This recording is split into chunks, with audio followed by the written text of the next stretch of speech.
ఈరోజు కేసు కోసం చెప్పండి సార్. ఓకే, మనకి ఈరోజు కేసు ఏంటంటే హోమియోపతి మిరాకిల్ అండి. కిడ్నీలో రాళ్ళు హోమియోపతిలో నెల రోజుల్లోపు పడిపోవడం. నాకు 2 పేషెంట్లు జరిగింది. ఒక ఆయన ఫోటో పెట్టారు అబ్బాస్ అని చెప్పేసి, అండ్ ఇంకొక ఆయన అయితే 2 స్టోన్స్ ఆయన కలెక్ట్ చేశారు. నేను జాగ్రత్త పెట్టమని చెప్పాను. అవి కూడా వచ్చిన తర్వాత నేను సపరేట్ వీడియో చేస్తాను దాని గురించి. This is doctor Loknath, BHMS CCMP PG diploma diabetology. నేను ఇంత గ్యారంటీగా ఎందుకు చెప్తున్నానంటే మన దగ్గర ఎంతో మంది పేషెంట్స్ చాలా 100% రిజల్ట్ చూస్తున్నారండి. ఏ సైడ్ ఎఫెక్ట్ లేకుండా హోమియోపతిలో కిడ్నీ స్టోన్స్ ని చాలా బాగా తగ్గించుకోవచ్చు. చాలా మంది ఏంటంటే సర్జరీస్ అని చేయించుకోవడం, సర్జరీ చేయించినా మళ్ళీ వస్తాయి.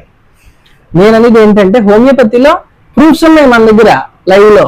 మీకు ఇప్పుడు స్క్రీన్ షాట్ ఒకటి పెడతాను, కింద యాడ్ చేస్తాను చూడండి. సార్ నాకు వాట్సాప్ లో పెట్టారు. అండ్ స్టోన్స్ ఏవైతే ఉన్నాయో ఆయనతో పాటు నేను సపరేట్ కేసు ఒకటి రికార్డ్ చేసి మళ్ళీ మీకు పోస్ట్ పెడతాం జరుగుతుంది. నా యూట్యూబ్ అండ్ ఇన్స్టాగ్రామ్ ఛానల్లోకి వెళ్ళి చూడండి. ఎన్నో లైవ్ కేసెస్, ఎంతో మంది చాలా చాలా మంచి రిజల్ట్ పొందారు. మీరు కూడా అలా మంచి రిజల్ట్ పొంది ఏ సైడ్ ఎఫెక్ట్ లేకుండా కిడ్నీ స్టోన్స్ క్లియర్ చేసుకోవాలంటే 5 నెంబర్ కాంటాక్ట్ చేయండి. మీరు నన్ను కాంటాక్ట్ చేయండి. పూర్తిగా తగ్గించే బాధ్యత నాది. 1 పూర్తిగా తగ్గుద్ది, 2 ఏ సైడ్ ఎఫెక్ట్ లేకుండా తగ్గుద్ది, 3 మళ్ళీ మీకు కిడ్నీ స్టోన్స్ రాకుండా చేసే పూర్తి బాధ్యత నాది. Thank you.